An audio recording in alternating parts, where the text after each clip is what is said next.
极寒末世来袭，我抽中了3张安全区通行证。我给男友和闺蜜各安排上1张，可男友却趁我熟睡，偷走我的通行证卖给富婆。他联合闺蜜将我绑架，搂着闺蜜走到我面前。你虽是孤儿，却一路顺遂，更何况你是运动员，说不定在外面还能活。小荣身娇体弱，从小受尽欺负，偏偏连通行证都抽不到，这不公平。就这一次，你就让让他吧。然后将我丢到郊外，活活冻死。再睁眼，我回到了抽到通行证的那天，看到男友和闺蜜急切的眼神，我瞬间落泪。我只抽到1张通行证，怎么办啊？大雪封路，李南辰和小荣冻得直哆嗦，看到我手中的通行证后，脸色瞬间煞白。1张，宝宝，你是不是看错了？1张怎么够我们用？至少要2张啊！李南辰欲言又止，迅速看了我一眼，见我还在难过，他松了口气，而小荣哭出了声，径直扑到李南辰的怀中。怎么办？只有1张，我们是不是要死了？他也不避人了，竟是在我面前就对着我男友搂搂抱抱。我抬眸看向他，小荣，你就是难过也不能这样吧？南辰是我的男友。小荣正要开口，却被李南辰推开。只要我手上有通行证，他就不敢和我翻脸，还得捧着我。果然，李南辰一脸无奈地叹道：小荣胆小，你又不是不知道，估计吓到了。你平时大手大脚的通行证还是先放在我这儿，我们回去再好好商量。我眉头一挑，握紧了通行证。别担心，往日我最听你的话，你要什么我都顺着你。我们恋爱这么久，你可是我最在乎的人。通行证你要我就给你啊。李南辰一喜，连连点头，示意我给他。可我转头看向小荣，假装没看到。我们姐妹情深，你自小受了那么多苦，若是要死，我陪你一起，到死了有你作伴，黄泉路上也不孤单啊，对吧？小荣瞬间黑脸，他一把将我推开。什么死不死的，我才不要死！南辰，你真舍得这票自己用，眼睁睁看我去死吗？你不是说……他欲言又止，手指附在小腹，咬着下唇娇嗔了一声。李南辰吓得方寸大乱，连忙打着哈哈。哎呀，先回去再说。我故作气恼道：还有3日安全屋就要停止通行了，别磨磨蹭蹭，快决定吧。狭小的公寓里堆满了杂物，李南辰难得主动说要和小荣去丢垃圾。要是在上一世，我怕是看不出他的小九九，想必他借着丢垃圾的间隙，正急着安抚小荣。我冷笑一声，现在就剩1张通行证，我坐等他们反目成仇。拿出手机，迅速添加富婆的联系方式。上一世我脾气好，对他们都不设防。李南辰刚被辞退，而小荣毕业还没找到工作，仅靠我一人微薄的薪资，苦苦支撑3人的生活。更是在发布囤货公告时，立即用所有积蓄去囤物资。可那时他们不以为意，在我扛着10几袋物资，累得气喘吁吁时，他们连搭把手都不愿意，还埋怨我。我们3张嘴，哪能要你这么大手大脚的花钱？钱都被你这么浪费了，我们这个月怎么过？我护肤品还没买呢，要是耽误我面试，我饶不了你。小荣骂骂咧咧，却丝毫没想过自己用的都是我的钱。李南辰翻了个白眼，日子过得太顺就是这样，做什么都不计较后果。我都说这个月要买游戏键盘了，也就2700他都舍不得，反而铺张浪费买这些垃圾玩意儿。我委屈不已，第一次发了火，和他们扯破了脸。李南辰为了给自己挽尊，拿出富婆的 VX 在我面前显摆。要不是为了你，我怎么会出卖色相？现在好不容易把人哄开心了，说不定王姐要提拔我了，马上我就要赚大钱了。要是连你都看清我，觉得我做不到，那我现在就去跳楼。李南辰一脸委屈，看得我心碎，我连声道歉，再次被他拿捏住。可也因为这样，让我记住了富婆的联系方式。看着已通过好友的字眼，我心头松了口气。等到他们回来时，小荣一改之前摆烂的姿态，拉着我的手看向李南辰。就剩1张通行证，我想了想，还是给南辰吧。你说的对，我们在一起彼此有个伴，最后也不会太寂寞。我有些意外，没想到小荣会这么大方，可我只是笑笑，没有交出通行证。我再想想吧，毕竟是我抽到的，我必须对这张票负责，也得对你们负责。李南辰当即急了，眼见着他要抢，我看向小荣。我平日大手大脚惯了，小荣心细，还是小荣保存吧。这下子2人都懵了。小荣看了李南辰一眼，小心翼翼接过。入夜，气温骤降，李南辰早早窝了起来，而我拉住了正打算御寒的小荣。小荣，比起南辰，你更值得这张通行证。你受了那么多苦，身子又不好，从小到大，老天对你太不公平了。你是我的好姐妹，我好不容易抽到1张通行证，或许是冥冥之中注定要我送给你。我决定了，这通行证给你，你别和李南辰说。小荣满眼惊讶，垂眸看着通行证，一言不发。我笑着拍了拍他的手，别自责，南辰不是认识个富婆吗？说不定那富婆能给他搞到1张。看着你们都平安无事，我就算进不去，心里也不难过了。小荣拉着我的手一紧，他眼底闪过一丝不悦。他整天和富婆聊东聊西，都不知道在做什么。我就怕七七，你可要小心南辰把你绿了，可得多盯着他的聊天记录。我假装惊讶的抬眉，小荣却已经起身，把通行证收了起来。次日一早，我听到外头的争吵声。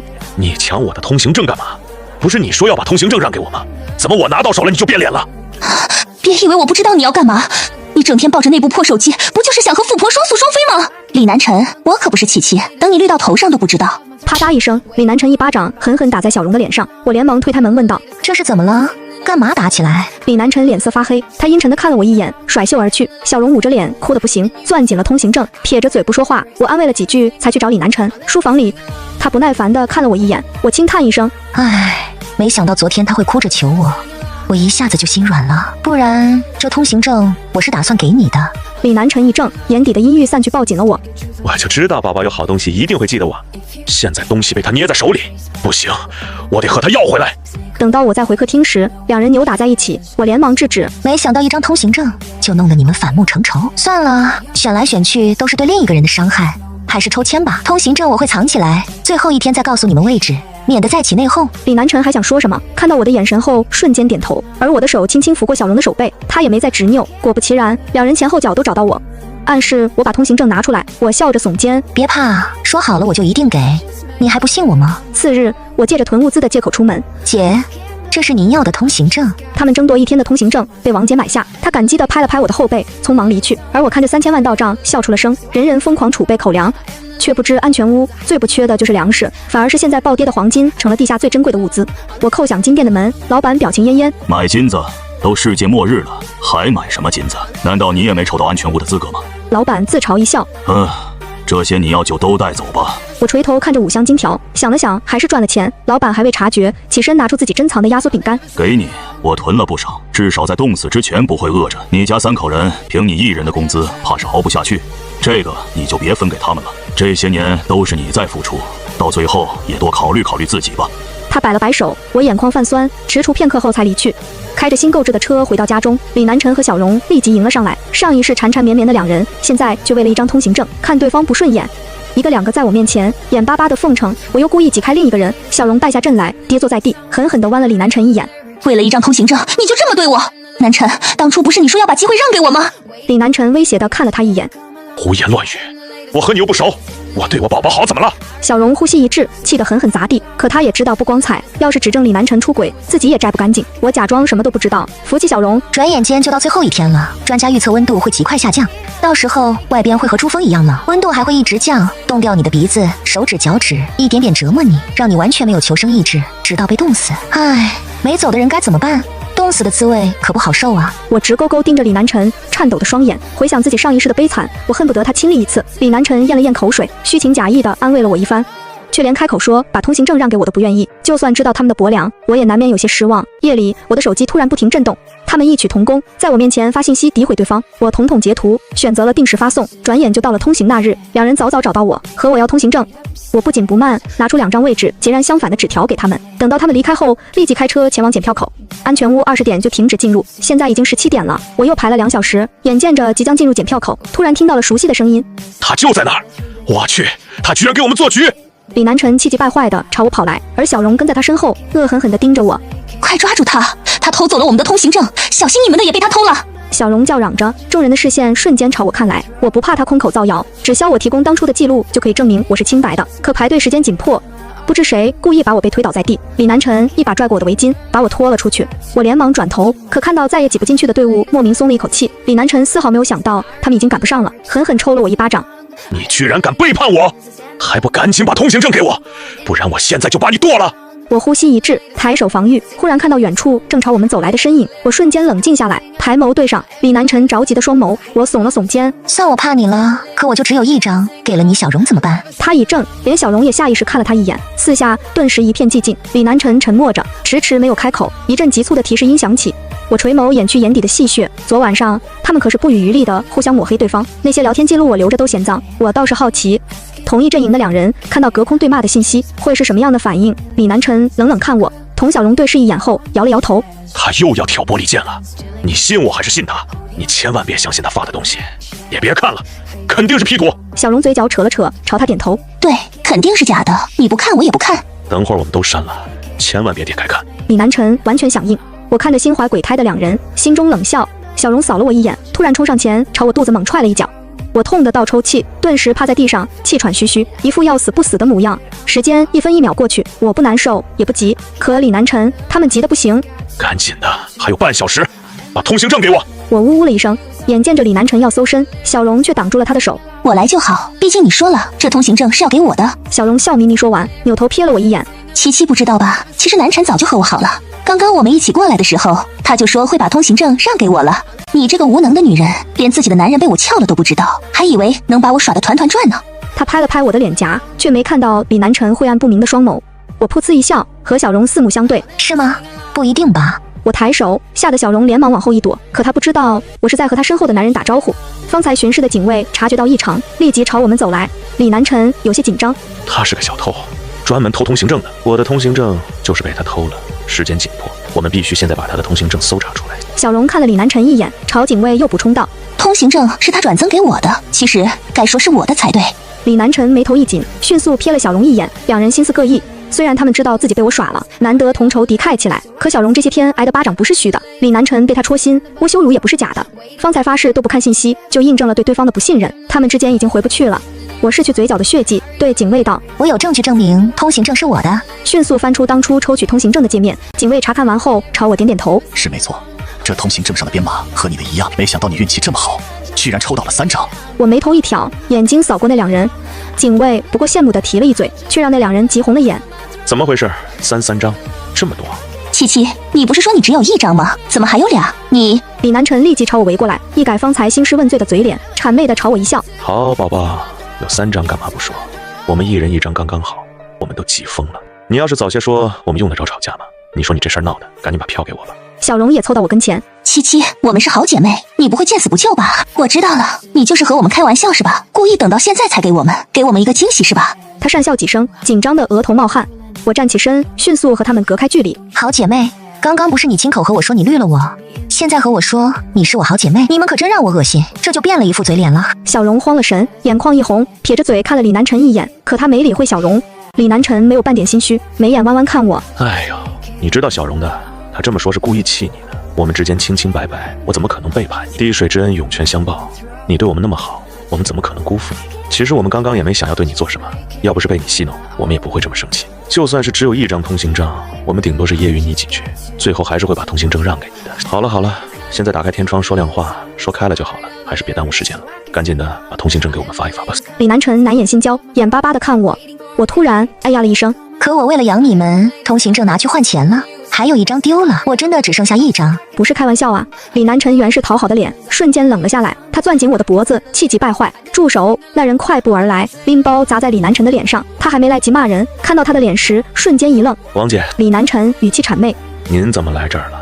可是问题解决了，真是恭喜你啊！他自顾自说着，王姐却没有半点回应。她指着我，眉眼愠怒：小李，你怎么能做这种事？王姐看了我一眼，将我护在身后，用仅有我听到的声音说道：别怕，我在，我会保护你。要不是你给了我1张通行证，我怕是要骨肉分离了。多谢你。她朝我安抚地看了一眼，我难得心头一暖。虽然我们之间只是利益交换，可王姐为人豪气，把我当作救命恩人。看来上一世李南辰对她无尽索取，是全仗着王姐的仁义，而非男女之情。想到这，我对自己之前的猜测有些羞愧，对李南辰厌恶更甚。明明是偷来的，却不知羞耻一味索取。他就像只蝗虫，吸完我的血就去吸小荣，之后又是王姐，根本就是个丧良心的。而小荣一听到王姐2字，眼睛瞬间亮了起来。原来你就是王姐，看起来都40了吧？要不要脸啊，大妈？小荣抱着手翻了个白眼。南辰是我的人，我劝你最好别来沾边。你要是再骚扰南辰，我定要你好看。他攥紧手，满眼威胁。李南辰扯了扯小荣的衣服，他反倒瞪了他一眼。李南辰，你别装，现在你是我的人，我可不是七七，我会盯死你，你休想偷吃。李南辰脸色一黑，大喊了一声：胡说八道！我们王姐不过是忘年交，你胡说八道什么？赶紧给我道歉！小荣一颤，顿时眼泪汪汪，酸了鼻子。王姐叹了口气，正摆手要说算了，却没料到小荣朝他走来，狠狠摔了他一个巴掌。不仅仅是我，就连李南辰都愣住了。